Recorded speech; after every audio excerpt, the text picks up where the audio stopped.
হাসিনার আমলটা নিয়ে আসেন। এটা কি এখন রিয়েল কমপ্লেন না পলিটিক্যাল কমপ্লেন? যদি রিয়েল কমপ্লেন হয় বিচার করতে হবে। ইউনূস সাহেব উনি যা করে গেছেন সেখানে যদি রিয়েল কমপ্লেন থাকে বিচার করতে হবে। তাই আমার প্রশ্ন, কমপ্লেন গুলা পলিটিক্যাল নাকি কমপ্লেন গুলা রিয়েল? এইখানে আগে আমার মনে হয় একটা যদি নতুন জি রাজাক আমি বলি, যদি আমি শেষ করছি, যদি পলিটিক্যাল কমপ্লেন হয় তাহলে আপনাদের কোনো রাইটই নেই পলিটিক্যাল ইস্যু নিয়ে 55 বছর ধরে বিতর্ক করার। নাম্বার ওয়ান প্রশ্ন, যদিও আপনি জানেন যে কয়েকদিন আগে বিশ্ব গণমাধ্যম মুক্ত গণমাধ্যম দিবস গিয়েছে, তো সেই গণমাধ্যমের স্বাধীনতা বা বাক স্বাধীনতা এবং তার ক্ষেত্রে আইনের প্রয়োগ নিয়ে অ্যাডভোকেট রাজাক, আপনি কি আমাকে শুনতে পাচ্ছেন? হ্যাঁ, শুনতে পাচ্ছি। যে গণমাধ্যমের স্বাধীনতা এবং বাক স্বাধীনতা এবং মানে যারা মুক্ত গণমাধ্যম চর্চা করছেন তাদের ক্ষেত্রে বা সাংবাদিকদের ক্ষেত্রে আইনের প্রয়োগ নিয়ে অনেক রকম কথা হচ্ছে। কথাটার কি এরকম বলা যায়, যারা আওয়ামী লীগ সরকারের প্রিয়ভাজন ছিলেন বা যারা আওয়ামী লীগকে প্রিয় মনে করতেন তাদের উপরে হত্যা বা অন্যান্য অপরাধের, অন্যান্য জুলুমের দায় দেয়া যাবে কিনা, মানে তাদের বিরুদ্ধে হত্যা বা অন্যান্য অপরাধের যে দায় সেটা তাদের উপরে দেয়া যাবে কিনা, যেহেতু তারা ওই সরকারের বা ওই জুলুমগুলির সাথে সহযোগিতা করেছেন। আমরা একটু আপনার কাছ থেকে এটা একটু জানতে চাই। এর কারণ হচ্ছে যদি যায় তাহলে পরবর্তী সরকারের অন্যায় অপরাধ এবং পরবর্তী সরকারকে যেসব সাংবাদিক সমর্থন করবেন, ভালো বলবেন, তাদেরকেও সেই একই অপরাধে অভিযুক্ত করা যাবে কিনা। অ্যাডভোকেট রাজ্জাক। খালেদ ভাই, আপনি একজন সিনিয়র জার্নালিস্ট, নাম্বার ওয়ান। আপনি ম্যাজিস্ট্রেসিতে ছিলেন, আপনি অনেক বড় আইনজ্ঞ, সেটা না বললেও আপনি আইনের সাথে সম্পৃক্ত ছিলেন বরাবরই। সেক্ষেত্রে আপনি নিজে জানেন যে বাংলাদেশে আইনটা কিভাবে চলে এবং আইনের প্রয়োগ কিভাবে হয়। বাক স্বাধীনতার কথা বললেন, আর বাক স্বাধীনতার কথা যদি আমি এক লাইনে শেষ করে দিই, আমার কথা না, কোনো একটা দামি লোকের কথা, নামটা মনে নাই, যে ফ্রিডম অফ স্পিচ বলতে যা বোঝায় তা পৃথিবীর সর্বত্রই আছে এবং বাংলাদেশেও আছে, অতীতেও ছিল, এখনো আছে। কিন্তু প্রশ্ন হচ্ছে ফ্রিডম আফটার স্পিচ থাকে কিনা, দ্যাট ইজ ইম্পর্টেন্ট। অর্থাৎ আপনি বলতে পারবেন, আপনি যা মন চায় বলে গেলেন, তারপরে ফ্রিডম আফটার স্পিচ থাকে কিনা, দ্যাট ইজ ইম্পর্টেন্ট। যখনই দেখবেন যে ফ্রিডম আফটার স্পিচ নাই, তার মানে ফ্রিডম অফ স্পিচ আপনার নাই। এটা আপনি সিম্পল ব্যাটার। আর যদি জুডিশিয়ারির দিকে আসেন আপনি, বা বিচার ব্যবস্থার দিকে যদি আপনি আসেন, আপনি বলেন যে আপনি যখন খুব সুপরিকল্পিতভাবে যখন আপনি একটা বিচার বিভাগকে নির্বাহী বিভাগের অধীনে নিয়ে যাচ্ছেন, তার মানে আপনি নির্বাহী বিভাগের অধীনে গিয়ে নেওয়ার পর বিচার ব্যবস্থায় যারা বিচার কাজে নিয়োজিত থাকবেন তাদের পাশ দিয়ে যখন নির্বাহী বিভাগের লোকগুলা হাঁটাচলা করবে, তখন তাদের বারবার মনে হবে এরা আমার নিয়োগকর্তা। এবং যখন কেউ ভাববে যে এরা আমার নিয়োগকর্তা, সেই ব্যক্তি স্বাধীনভাবে কাজ করতে পারবে না, আপনি লিখে রাখতে পারেন। এক। দুই, যারা বিশ্বাস করেন যে আমরা বিচার বিভাগের স্বাধীনতা চাই, তারা অ্যাটলিস্ট বিচার বিভাগের সচিবালয়টাতে যখন স্টপ করে দেয়, বন্ধ করে দেয়, আইনটাকে পাশ না করে, দ্যাট ইজ অধ্যাদেশটাকে বাতিল করে দিয়ে বা তাকে গ্রহণ না করে, যখন একটা সচিবালয়, বিচার বিভাগের জন্য আলাদা সচিবালয় হয়েছে, সেই অবস্থায় যখন তাকে স্টপ করে দেওয়া হয়, তখন তো আপনাকে বোঝা যায় ইন্টেনশন কি। আপনি জানেন যে ক্রিমিনাল কেসের ক্ষেত্রে মোটিভ, ইন্টেনশনটা একটা ফ্যাক্টর। তাহলে আপনি এখানে মোটিভটা কি, ইন্টেনশনটা কি? আপনি বিচার বিভাগের স্বাধীনতা চাইবেনই, তাহলে আপনি কেন এই পৃথক বিচার বিভাগের যে পৃথক সচিবালয়, সেই অধ্যাদেশটা আমরা কেন পাশ করলাম না? সুতরাং এটা আপনি একটা বিরাট বার্তা দিয়ে দিচ্ছেন অলরেডি যে ইয়েস। আমার মনে হয় যে আপনি এই সরকারের ইন্টেনশনের কথা বলতেছেন, কিন্তু আমি যেটা আপনার কাছে একজন আইনজ্ঞ হিসেবে জানতে চাই যে, মানে অ্যাডভোকেট রাজাকে, মানে আমি আর যাই হই, আইনজ্ঞ তো কিছুতেই না, কারণ আমি আইন বিষয়ে আমার কোনো পড়াশোনা, মানে ডিগ্রিই নাই, তো আইনজ্ঞ তো অনেক পরের ব্যাপার।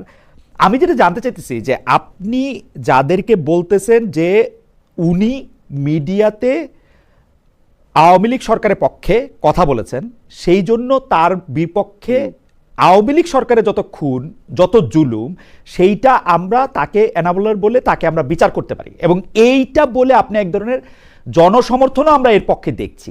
এইটা আসলে বিচার ব্যবস্থার জন্য বা মুক্ত স্বাধীনতার জন্য কতটা ঠিক? আমার প্রথম কথা হলো যে এই যে অভিযোগগুলো যে কে হত্যা করলো, কে ক্ষমতায় থেকে হত্যা করলো, কার ইঙ্গিতে হত্যা হইলো, এটার বিচার নিয়ে যখন আমরা আলোচনা করি, আমরা যেমন কি বলে স্বাধীনতা বিরোধী শক্তি নিয়ে আলোচনা করি, তারা দীর্ঘদিন স্বাধীনতা বিরোধী শক্তি, কেউ কেউ বলছেন যে তারা ক্ষমা চাইলে, আমরা টকশোতেও শুনছি, আপনিও শুনছেন যে জামাতে ইসলাম বা এরা ক্ষমা চায় না কেন, এরা ক্ষমা চাইলেই তো হয়ে যায়। এখন আমি আপনাকে একটা কথা বলি, এই যে অভিযোগগুলা, এটা কি আসলে রিয়েল কমপ্লেন নাকি পলিটিক্যাল কমপ্লেন? এই জায়গাটা আপনাকে প্রথম অ্যাসার্টেন করতে হবে। এই অভিযোগগুলো কি রিয়েল অভিযোগ না রাজনৈতিক অভিযোগ? কেন বলছি, আপনি যেহেতু বিচার বিভাগে ছিলেন, সেজন্য বলছি যে কতগুলা অফেন্স আছে যেটা আপনি আদালতের অনুমতি নিয়ে করতে পারেন, কম্প্রোমাইজ করতে পারেন। কিছু আছে অনুমতি না নিয়ে কম্প্রোমাইজ করতে পারেন, আবার কিছু আছে আদালতও পারমিশন দিতে পারবে না কম্প্রোমাইজ করতে, এটা নিশ্চয়ই আপনি জানেন। তো সেক্ষেত্রে আপনি যদি 2 লক্ষ মা বোনের ইজ্জত যখন লুটে নেওয়া হইলো, কিংবা 30 লক্ষ শহীদ হইলো, শহীদ আমরা বলি যুদ্ধের জন্য, কিন্তু ইনফ্যাক্ট তারা তো নিহত হয়েছে বা তাদেরকে হত্যা করা হয়েছে, তাহলে এই হত্যার যে বিচার এবং ধর্ষণ যদি বলেন, মা বোনের সম্ভ্রম নষ্ট করা, সেটার যে বিচার, এগুলো তো কোনোভাবে কম্পাউন্ডেবল না, এটা ক্ষমা চেলেও মাফ হবে না। তাহলে এই অভিযোগটা 55 বছর ধরে চললো, 2টা সরকার, আজকে যারা ক্ষমতা আছে তারা এবং যারা পতিত সরকার হইলো, ঘুরে ফিরে তারাই সবচেয়ে বড় রোল প্লে করছে বাংলাদেশে ক্ষমতায়। যদি বিশেষ করে আমি শেখ হাসিনার আমল ধরি, বেগম খালেদার আমল ধরি, দুইয়ে মিলে পাক্কা 30টা বছর দেশে ছিলেন, ক্ষমতায় ছিলেন। তাহলে এই অভিযোগটা কি শুধুই রাজনৈতিক অভিযোগ নাকি আসলেই ক্রিমিনাল অফেন্স? ক্রিমিনাল অফেন্সের তামাদি নাই, ক্রিমিনাল অফেন্সের মাপ নাই যে অপরাধগুলো তারা করছে। তাহলে এটার বিচার কেন হচ্ছে না? অথচ চালকাল ধরে আমরা এই শব্দগুলো শুনতেছি। একইভাবে আপনি যদি শেখ হাসিনার আমলটা নিয়ে আসেন, এটা কি এখন রিয়েল কমপ্লেন না পলিটিক্যাল কমপ্লেন? যদি রিয়েল কমপ্লেন হয়, বিচার করতে হবে। ইউনূস সাহেব উনি যা করে গেছেন, সেখানে যদি রিয়েল কমপ্লেন থাকে, বিচার করতে হবে। তাই আমার প্রশ্ন, কমপ্লেন গুলা পলিটিক্যাল নাকি কমপ্লেন গুলা রিয়েল? এইখানে আগে আমি শেষ করছি।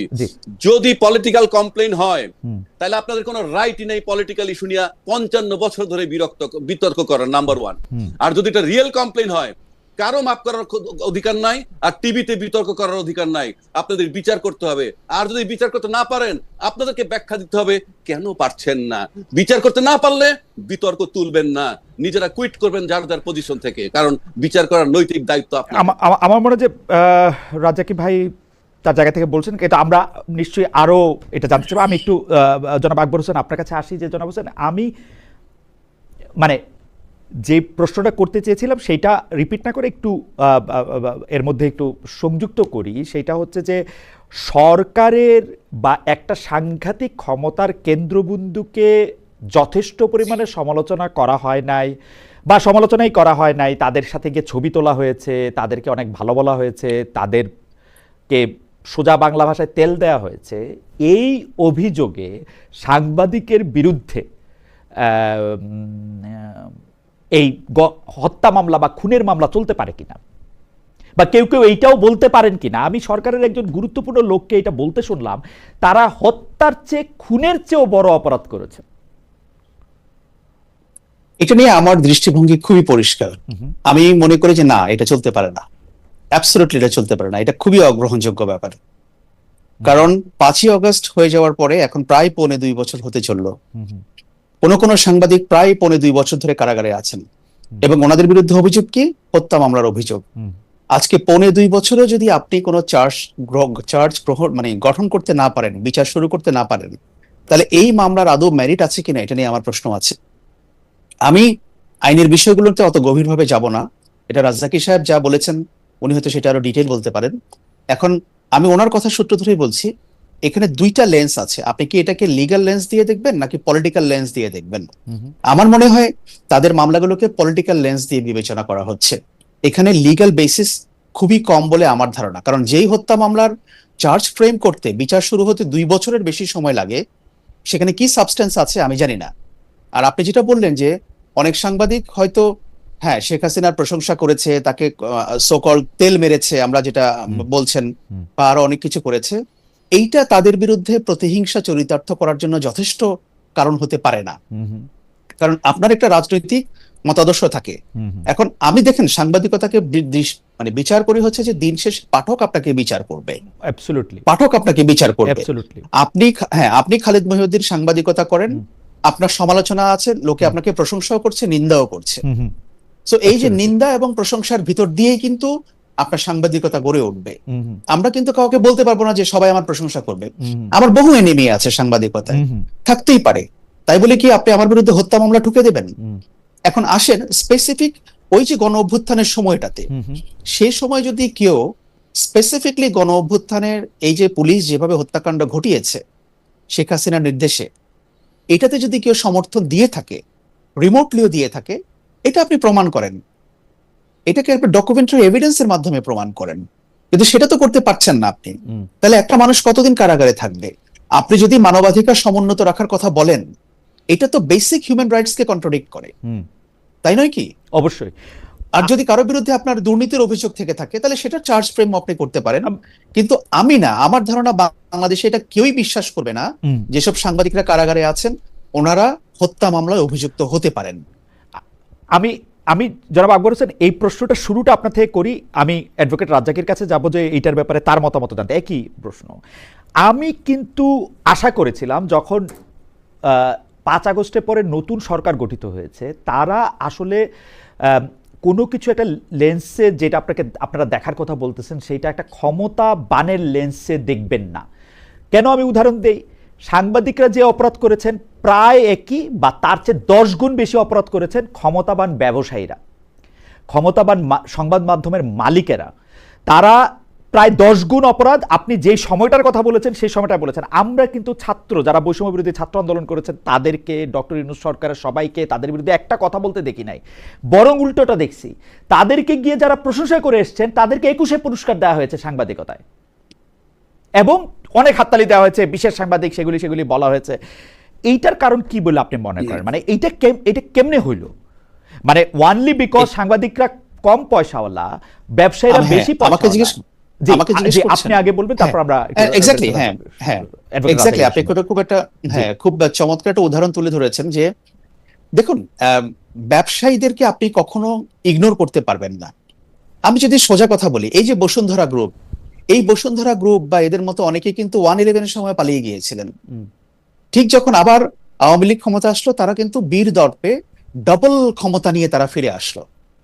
একই অবস্থা আপনি দেখেন যে এরা কিন্তু সবাই আছে, তাদের ব্যবসা চলছে, সবই চলছে, তাদের সঙ্গে এখন যারা ক্ষমতাসীন দল আছে তারা নানাভাবে বৈঠক করছে। আমরা শুনছি যে আড়ালে আবডালেও বৈঠক হচ্ছে, যেগুলো প্রমাণ করতে পারবো না, সেগুলো আমরা বলবো না, কিন্তু তারা যাচ্ছেন তো বিভিন্ন মিটিং এ। কারণ হচ্ছে যে ওনারা মনে করেন, আমাদের পলিটিক্যাল পার্টিগুলো মনে করে যে আমার ব্যবসায়ীদেরকে দরকার। কারণ কি দরকার? ব্যাপারটা এরকম হতে পারে যে আপনি একজন বিজনেসম্যান, আপনার বিরুদ্ধে কিছু অভিযোগ উঠেছে, এখন সেই অভিযোগটাকে আপনার এগেইনস্টে ব্যবহার করে মানে আপনাকে একটা ক্যাশ কাউ করা হবে, যত বেশি দুগ্ধ দহন করা যায় ওইটা দিয়ে টাকা বের করা হবে। এখন সাংবাদিকের ক্ষেত্রে তো আপনি সেটা পারবেন না। আপনি বা আমি কারাগারে গেলে আমার এবং আপনার ফ্যামিলি সাফার করবে, তাই নয় কি? আমার জন্য আপনার জন্য জামিনে এসে 5-10 জন লয়ার দাঁড়াবে না, যারা পলিটিক্যাল ব্যাকআপ আছে তাদের জন্য দাঁড়াবে। সো এটা ইজি, সাংবাদিকের বিরুদ্ধে ন্যারেটিভ তৈরি করাটাও ইজি। আমি বলছি না যে তারা কোনো একেবারে সবাই দুধে ধোয়া তুলসী পাতা এই টাইপের। প্রত্যেকটা প্রফেশনে করাপশন আছে। আমাদের বাংলাদেশে প্রতিটা প্রফেশন করাপ্ট। আইনজীবীদের মধ্যে করাপ্ট নেই? আমরা তো জানি সুপ্রিম কোর্টে বা হাইকোর্টে কি হয়, নিম্ন আদালতে কি হয়। ব্যবসায়ীদের মধ্যে আছে, বিশ্ববিদ্যালয়ের শিক্ষকদের মধ্যে আছে, সাংবাদিকদের মধ্যেও আছে। ওকে, আমার পলিউশনটা সাংবাদিকদের মধ্যেও আছে। সো ব্যাপারটাকে আপনার দেখতে হবে। জি, আপনি শেষ করেন। জি সেজন্য আমি বলছি যে ব্যাপারটাকে আপনি দেখতে হবে। আপনি যদি দেখেন যে এটাকে রাজনৈতিক দৃষ্টিভঙ্গি থেকে, তাহলে একটা উত্তর পাবেন, আপনি সেভাবে দেখবেন। আর যদি আপনি আইনগতভাবে দেখেন, তাহলে আরেকটা উত্তর পাবেন। যেটা আমি বলছিলাম যে যদি আইনগতভাবে দেখেই থাকেন, তাহলে একটা ব্যক্তির এগেইনস্টে আজকে 2 বছরেও চার্জ ফ্রেম হলো না কেন, বিচার শুরু হলো না কেন? এতদিনে তো রায় হয়ে যাওয়ার কথা ছিল। আমি একটু জনাব আকবর হোসেনের কথাটা একটু ধার করি যে সাংবাদিকদের বিরুদ্ধে নেগেটিভ তৈরি করাটা ইজি, ওদেরকে শাস্তি দেওয়া ইজি, যেই কারণে মানে সেটা ডক্টর মোহাম্মদ ইউনূস সরকারও যেটা করেছেন, বর্তমান সরকারও সেটা কন্টিনিউই করতেছেন, মানে একটু আলাদা না। যদি আমরা একটু অ্যাডভোকেট রাজ্জাকের কাছে একটু শুনে যাই, অ্যাডভোকেট রাজ্জাক এটা কি মনে করেন? আমি আপনার এই যে বিচার কি বলে যে আপনি বিশেষ করে সাংবাদিক যারা গ্রেপ্তার, যাদের কথা আপনি বলছেন, আপনি যদি ক্যাটাগরিক্যালি শুধু সাংবাদিক বলবো কেন, আমার প্রশ্ন হচ্ছে যে আপনি তিনটা গ্রাউন্ড যদি সিম্পল ধরেন যে আপনার বিরুদ্ধে মামলা হয়েছে, সেটা হত্যা মামলা হোক না চুরি মামলা হোক, ডাকাতি মামলা হোক, লুটেরার মামলা, হোয়াট এভার দ্য কেসিস, ভাই যেমন আকবর ভাই যেমন বললেন সাংবাদিকদের বিরুদ্ধে হত্যা মামলা, আমি ধরে নিলাম তর্কের খাতিরে হত্যা মামলা হয়েছে, ভালো কথা। কিন্তু প্রশ্ন হচ্ছে আপনার যতক্ষণে পুলিশ রিপোর্ট না হবে, একটা পুলিশ রিপোর্ট হইল না এখন পর্যন্ত, অথচ আপনি বিনা বিচারে কাস্টডিতে, তাহলে এটাই তো সবচেয়ে বড় গ্রাউন্ড। আপনি তো এই গ্রাউন্ডেই আপনি বেল পাবেন। এখন এই যে বেলটা পাচ্ছেন না কেন, এখানে একটু আগে আমি বলে গেছি, আপনি যখন বিচার বিভাগকে নির্বাহী বিভাগের অধীনস্থ রাখবেন, তখন বিচার বিভাগের হাত পাটা বন্ধ হয়ে যায়, বাধা পড়ে যায়। কারণ আপনি যদি আমি যদি ভাবতে থাকি সবসময় খালেদ মহিউদ্দিন সাহেবের দেখে জানি উনি তো আমার নিয়োগকর্তা, উনি যখন নিয়োগকর্তা ওনার সিদ্ধান্তের জন্য আমি বসে থাকবো। সুতরাং ওই সিদ্ধান্ত যতক্ষণে না হবে ততক্ষণে আপনি যে আশাগুলো করছেন সেগুলো হবে না। আরেকটা কথা বলি আপনাকে, এই যে বললো ভাই লয়ারে করাপ্ট আছে, জার্নালিস্টে আছে, আমলাতে আছে, বিজনেসম্যানে আছে, ইয়েস আছে। কিভাবে? আপনি যখনই দেখবেন কারো অস্বাভাবিক গ্রোথ হয়, অস্বাভাবিক গ্রোথ কোনটা? Financial growth. আপনি খালেদ মহিউদ্দিন সাহেব, আপনি যদি ভাবেন যে আপনি বাড়তি কোনো সুবিধা আর্ন করবেন না, অথচ আপনি এমপি মন্ত্রী হলে মানুষ বলবে একসময় উনি যাদের বিরুদ্ধে আন্দোলন করছে তাদের দলে যোগ দিয়া এখন এমপি মন্ত্রী হইয়া চুপ করে বসে আছে। এই চুপ করে বসে থাকা কিন্তু তার ব্যক্তিত্বহীনতার লক্ষণ। কিন্তু তাহলে চুপ করে বসে আছেন কেন? যারা টিভির টকশোর মাধ্যমে পরিচিত হয়েছেন তারা কিন্তু এমপি হইয়া বাড়তি পরিচিত হন নাই, কিন্তু এই ব্লেমটা নিচ্ছেন কেন? Because anyway he is benefited. আর এই বেনিফিটটাকে কিন্তু ক্যালকুলেট করবেন শুধুই টাকা দিয়া, শুধুই টাকা দিয়া, শুধুই টাকা দিয়া। এবং